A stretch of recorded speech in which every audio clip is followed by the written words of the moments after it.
Welcome back to the Restoration Soul Care Podcast. My name is Michael Camber. I'm a relationship and recovery coach at Restoration Soul Care, a soul care coaching practice that I founded to help men, couples, families overcome problematic sexual behavior, including things like a pornography addiction. Recently, I put out a free resource called the 5 Emotional Triggers That Keep Men Stuck in Porn, and it's a free resource. You can go to my website, rscky.com, and grab it for free. Or you can find the download link on my Instagram profile at Mike Camber. I made this free resource for guys who are sick of struggling silently with pornography and want something different. And I know that when I was there, when I was stuck, I didn't feel safe to tell anybody my secret, or at least not in any meaningful way. And so I stayed stuck. I never talked about it. I didn't think about it. I didn't address it. I was pretty much on autopilot for a very long time. And over the years, as I've done this work with many men and reflected upon my own story, I came up with this guide. It's not long. It's very short, very simple, and to the point. But it's a way to dip your toes into the language of feelings and the idea of attending to your emotions. And I know for men specifically, this gets a little tricky because, our culture, especially our church culture, if you've grown up in that tradition, has a complicated and not pleasant relationship with feelings. There are problems. Sometimes they're treated like sin. They're these mushy-gushy things that if you follow them, they'll lead you off the path. They'll lead you away from Christ and, whatever other junk we've heard over the years. That's not true. It's actually a massive misunderstanding of what feelings are. And feelings are physiological indicators of relational needs. And if you listen to any of our other podcast episodes, you know that we approach life from a relational modality, meaning that all of life is relational. We're created by a relational God, who is Trinity, Father, Son, Holy Spirit. We're created out of that reality, and then we're born into families, which is another set of relationships. We're formed by relationships, and we exist in relationships our entire life. So it's important to understand what feelings are. They're physiological indicators, meaning a sensation I notice in my body that tells me I need something relationally. That's it. Doesn't have to get any more complicated than that. So the problem is that most men don't really have any idea what to do with their emotions. We feel something rise up in us, maybe anger, fear, sadness, if we can even identify it, and our instinct is to shut it down, avoid it, or medicate it, often with porn. And that cycle keeps us stuck. So in this 5-part series that I'm going to walk through, which is going to go 1, 2, 3, 4, 5, right through those 5 core emotional triggers from the booklet.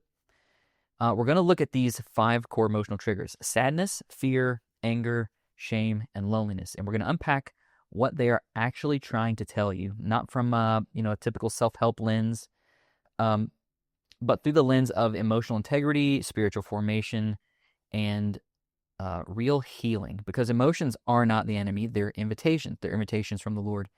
And this is how you stop reacting and start reclaiming your agency, your choice back away from pornography. Because oftentimes when we go there, it feels like it's on autopilot, like it's a demand, like, well, here I am again. Guess I just have to do this. You don't. You always have a choice. So with that being said, I'm glad you're here. There's not really an order to this, meaning should you look at the guide first or listen to this podcast first? It doesn't matter. Do one or the other and then go to the other. But here's what I don't want you to do. I don't want you to hear this or read the guide and then just go back to life like everything is fine and nothing has to change. You're fooling yourself if you think that's going to do any good. What I want you to do is to take action. So when you're done listening to this, take action. And, the good thing about the guide is I put some really great reflection questions and some action points in that. So if you're listening to this first, when this is over, go grab the guide, go to the end of the first emotional trigger, which is sadness, and look at those reflection questions and instructions, and then take action and do that. Because if you are where I was, you'd know as well as I do that if you just listen to this and turn it off and go about your day, you will not come back to it. That's just how it works. So I hope that makes sense. If you're here, I know it's because you want change. You're sick of the stuff that doesn't work, and I'm there with you. And I hope this is a blessing to you on your... Okay, so trigger number 1, sadness. Most guys don't know that they're sad until they've already numbed it, usually with porn, sometimes work, sarcasm. But here's what you have to know. Sadness is not weakness. It's grief. It's loss. And oftentimes it's pointing somewhere deeper. So what if instead of running from it, you actually slowed down and listened to it? So what is sadness really? Well, like we defined a few minutes ago, if they're physiological indicators of relational needs, the first thing I want you to do is, if you're able, sit somewhere quiet, get somewhere quiet, sit down, take a deep breath, and just feel your body. And if you've ever heard of a body scan, that's what I want you to do. So it's easy, very quick. Feel your way through your body, starting at the top of your head, all the way down through until you hit your toes. And we're just noticing what is going on in our body. Does something hurt? Does something ache? Does something feel particularly good? Does something tingle? Does something itch?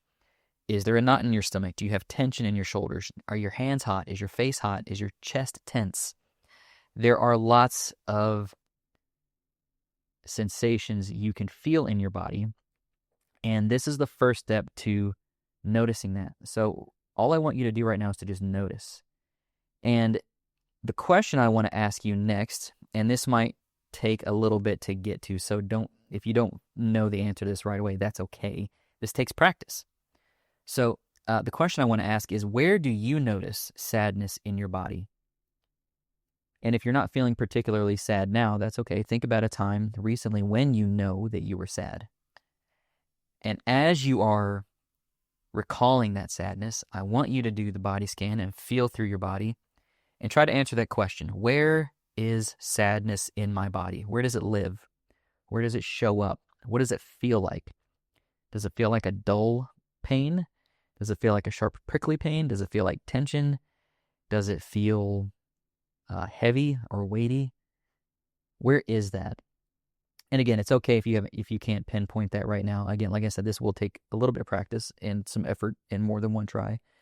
But this is where we're going. And, we'll do this again for the other 4 emotions that we'll tackle after this. But this is how we're going to get at it. This is how I want you to notice your sadness. Where is it at in your body?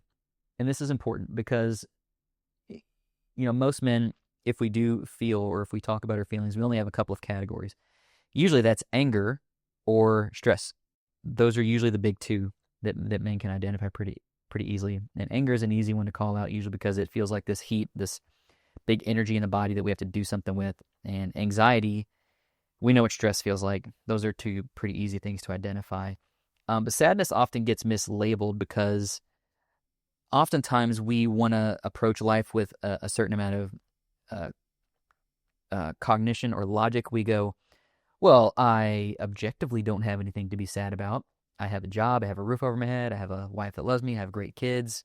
What do I have to be sad about? And instead of, we get into the should territory. So instead of going to should, how should you feel? Because that's really what we're doing. I want to come back to the question of, well, how do you feel? Because that's real. Your body's trying to tell you something. And if you have kids like I do, I've watched the movie Frozen, both of them way more times than I can ever count. And one of my favorite philosophers is Sven the reindeer. He says, you feel what you feel, and your feelings are real. And that's about as easy as it gets. So again, thinking about sadness, what are these physiological clues that you might notice? Heavy chest, low energy, tight throat, something like that. Oftentimes we might mislabel our sadness as laziness because we are feeling sort of lethargic or maybe a lack of energy. We might call it burnout, meaning I'm overwhelmed and I can't handle anything else. Or even disconnection. I feel disconnected from my friends, from my wife, from my relationships, and I'm feeling sad. And a way that this shows up, it can feel like a signal, like a sign of loss. Something's missing, and I'm just noticing it. And the need that we have when we experience sadness usually is comfort and presence, or genuine connection. And if we're thinking about our 5 core relational needs that we all have: safety, significance, affirmation, competency, and control. Speaking for myself for a moment, I think that the needs that come to mind for me when I really feel like I'm in a place of sadness are safety, relational safety. I want to be safe in relationship with a friend or with my wife, to know that it's okay for me to experience sadness in their presence. And they're not going to get mad at me, or they're not going to also sort of go down in the dumps with me, though if they want to talk through it, I'm great. I would love to.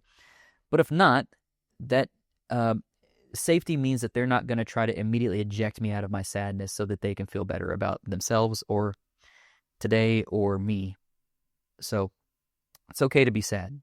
Safety. And significance also comes to mind because I often interchange that word with mattering. And if you genuinely matter to someone, then hopefully they're able to recognize that you're feeling some sadness and create some space for you to just feel sad. And that's good. So mattering, significance, and safety. Those are the two needs that come to mind for me. And they might be different for you. That's okay. This isn't a all one-size-fits-all type situation. So stay with it. But the only way that you can get to your relational needs is by feeling into the feelings on purpose. So if you are feeling sad, you can't go, oh, I'm sad, and then just take the two needs I gave you and just go, okay, that must be it. I don't know if that's it. You have to feel into your sadness on purpose. That's why I said, identify in your body. Where's it at? Where does your sadness live at? Mine lives somewhere in my gut, or sometimes like the lower part of my chest. It's a heaviness. It's a weightiness. My shoulders sort of slunk down. And you have to feel into those parts of your body, feel into the sadness on purpose. And I'm asking, what do I need? And if that's not obvious immediately, that's okay. Oftentimes, this is a great opportunity to take that to God in prayer. God, I'm feeling sad, and I'm not sure why. Would you, in your mercy, reveal to me maybe some things that I'm not aware of why I might feel sad? And God, also, would you reveal to me what I need? What do I need relationally from my spouse, from my friends? If you heard that jingle in the background, from my dog, my sadness support puppy. She's not a puppy. Yeah, what do you need? You only get there if you can feel into your feelings. And just so we're clear, these are biblical ideas. Like, this comes straight out of Scripture.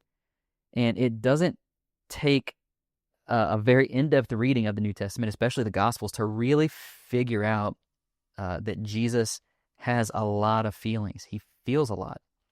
And thankfully, the Gospel writers don't just bypass that and go, well, he's God. He could feel, he doesn't have to. He can just get on with life and whatever he's doing. Ministry is important and, kingdom work and such. Jesus felt deeply.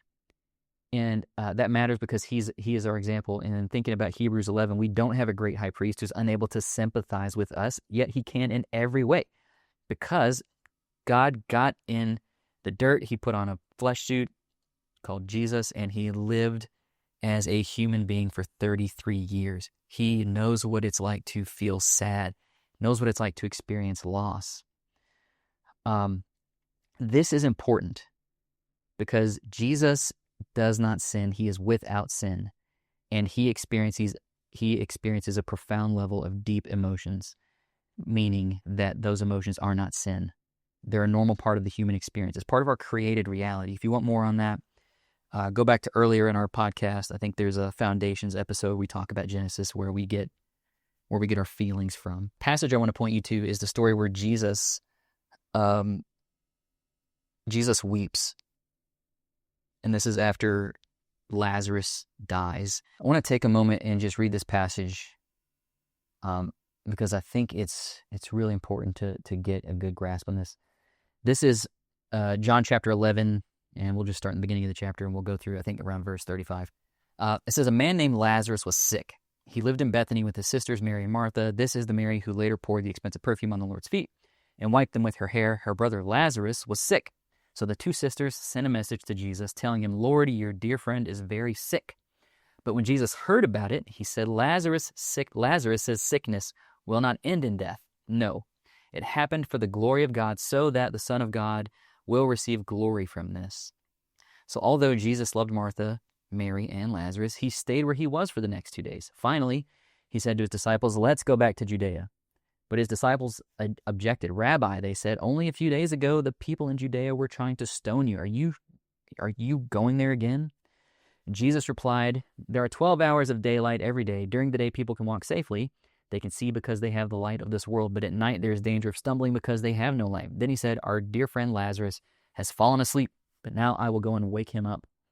The disciples said, "Lord, if he's sleeping, he will soon get better." They thought Jesus meant Lazarus was simply sleeping, but Jesus meant Lazarus had died. So he told them plainly, "Lazarus is dead, and for your sakes, I'm glad I wasn't there, for now you will really believe. Come, let's go see him." Thomas, nicknamed the twin, said to his fellow disciples, "Let's go too and die with Jesus." When Jesus arrived at Bethany, he was told that Lazarus had already been in his grave for 4 days. Bethany was only a few miles down the road from Jerusalem, and many of the people had come to console Martha and Mary in their loss. Again, grief. Martha and Mary are sad. They've lost. People have come to console them in their grief. When Martha got word that Jesus was coming, she went to meet him, but Mary stayed in the house. Martha said to Jesus, "Lord, if you had only been here, my brother would not have died. But even now I know that God will give you whatever you ask." Jesus, if you had been here, you could have spared us the pain of loss, but you weren't here. Jesus told her, verse 23, "Your brother will rise again." "Yes," Martha said, "he will rise when everyone else rises at the last day." And Jesus said, "I am the resurrection and the life. Anyone who believes in me will live even after dying. Everyone who lives in me and believes in me will never, ever die. Do you believe this, Martha?" 27, "Yes, Lord," she told him, "I have always believed you are the Messiah, the Son of God, the one who has come into the world from God." Then she returned to Mary. She called Mary aside from the mourners and told her, "The teacher is here and he wants to see you." So Mary immediately went to him. Jesus had stayed outside the village at the place where Martha met him. When the people who were at the house consoling Mary saw her leave so hastily, they assumed she was going to Lazarus' grave to weep. So they followed her there. When Mary arrived and saw Jesus, she fell at his feet. Again, "Lord, if only you had been here, my brother would not have died."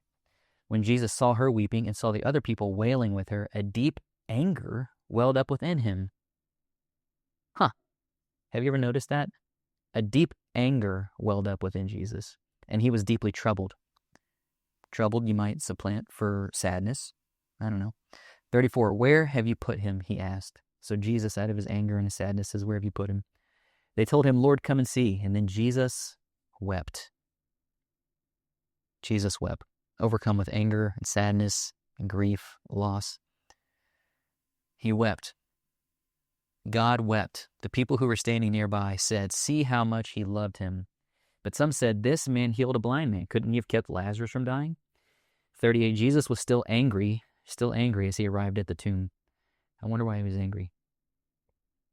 Maybe it's because people were saying, "Dude, if you were just here, this wouldn't have happened." Anyway, a cave with a stone rolled across his entrance. "Roll the stone aside," Jesus told them. But Martha, the dead man's sister, protested, "Lord, he has been dead for 4 days. The smell will be terrible." Jesus responded, "Didn't I tell you that you would see God's glory if you believe?" So they rolled the stone aside. Then Jesus looked up to heaven and said, "Father, thank you for hearing me. You always hear me. But I said it out loud for the sake of all these people standing here so that they will believe you sent me." Then Jesus shouted, "Lazarus, come out." And the dead man came out, his hands and feet bound in grave clothes, his face wrapped up in a headcloth. Jesus told them, "Unwrap him and let him go." I don't know that I'd ever read this and noticed the word anger there. That's interesting to me. But all that to say, I hope just giving that read through, and you can go back to this, on your own and spend some time slowly reading through that and reflecting. I'm curious to know what you would come out with. But Jesus wept at Lazarus' tomb, not because he lacked faith, because of what the Father could do and what he indeed did do, but because he loved deeply. And if you love deeply and experience loss, you will experience grief, and it will cause feelings of anger and sadness. That's normal. That's the human experience. Some other examples, there's plenty of lament that is interlaced all throughout the Psalms, men of God bringing their sadness straight to God, David. But for sadness, the good news is that we mourn with hope, not denial. We mourn with hope. So, where does this emotion usually get triggered in our lives? When we've experienced loss. What loss have you experienced? And to be clear, it doesn't always have to result in the death of someone, though it very well could. Maybe you've experienced loss from your job, from a relationship, If you've been dealing with a porn addiction for a while or any sort of unwanted sexual behavior and acting out, that's probably had a very dramatic and significant impact on your marital relationship.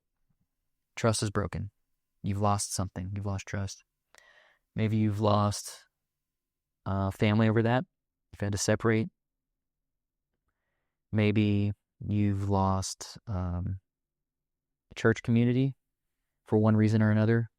That's a way the sadness can show up. One of the primary ways I want to invite you to reflect, if you're listening to this and porn use is a part of your story, is the loss that results from porn use. And by that, I mean, what has porn robbed from you? Time, energy, effort, drive, passion. Man, sometimes when I think about what I've lost to porn over the years, this started when I was in middle school, and it went up until my early 20s, over 10 years. And when I think about, some of the prime years of my life, being a young adult, my late teen years and early 20s, when, I could have had this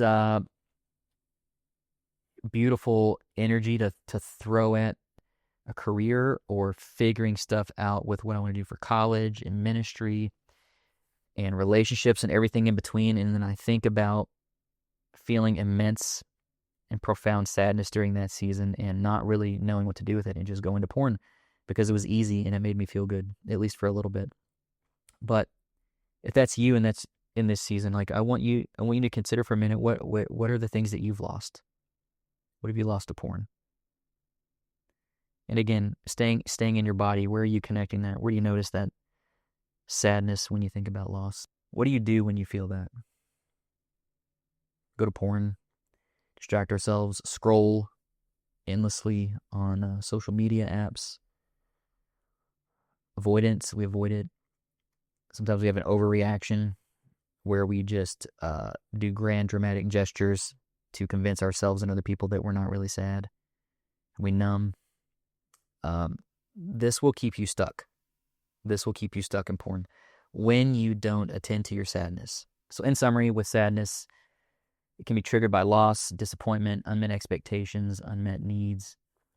A way that we cope with sadness oftentimes is porn, isolation, overproductivity, sort of this suck it up mentality, get over it, who cares. Missed opportunity. We miss out on deep connection with ourselves, deep connection with others, deep connection with God. So here's the practice. One simple reflection or a journaling question that I like to ask is what I put in the guide. And the thing I invite people to do is when you are feeling sad, when you notice that, is to just speak this out loud. And I sort of prayed this a few minutes ago. I'm sad because whatever's causing sadness in you. And then a short prayer. God, help me receive your comfort instead of escaping this. Knowing that Jesus also experienced sadness in the same way. And then I want to encourage you to speak that out loud to someone else that you trust. Right? Like we said, we're wounded in relationship, but we're also healed in relationship. So it's not enough to just acknowledge that sadness for yourself. It's also, bear with me, not enough to pray that to God. We also have to experience our sadness in relationship with other human beings. Specifically, other human beings who are in Christ, who have the Spirit of Christ dwelling in their bodies, to receive that sadness and be present in our sadness with us. Go back to the guide. Those instructions are there. I want you to do that. And as we close out our time today, just maybe an additional reflection I want to give you. And try to answer this question. What am I grieving that I haven't let myself feel? What am I grieving that I haven't let myself feel? And here's what I want you to do. I want you to practice 5 minutes of stillness, sitting down preferably, not driving or running. But I want you to sit in stillness for 5 minutes and just put your hand on your heart. Just feel your heart. And then maybe here's a short prayer you can pray while you're sitting. God, meet me here. Not when I'm over it, but right in the middle of this sadness in the present moment. God, meet me here.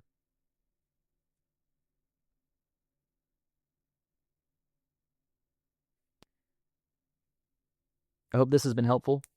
Today we talked about sadness, and it feels a little heavy. And if you notice yourself feeling heavy at the end of this, notice it. Take that to God. God, you say I'm feeling heavy. And experience that in relationship with other people too. Call somebody, call a friend, say, hey, I'm just experiencing some sadness. If for no other reason, because Michael spent the last 20 minutes talking about sadness, and that tends to bring people down. I get it. But thanks for listening. I hope this has been helpful to just do a little bit of a deep dive on sadness, where that shows up, how you can recognize it. And again, I'll encourage you to go back to the 5 Triggers Guide if you haven't downloaded that yet, rscky.com. Or you can, again, get the link from my Instagram profile at Mike Camber. But I hope this is a blessing to you on your journey. And as always, if there's anything that I can do to serve you, pray for you, answer some questions, help in any way, reach out. You can contact me on the website or hit me up on Instagram. Until next time, we'll see you.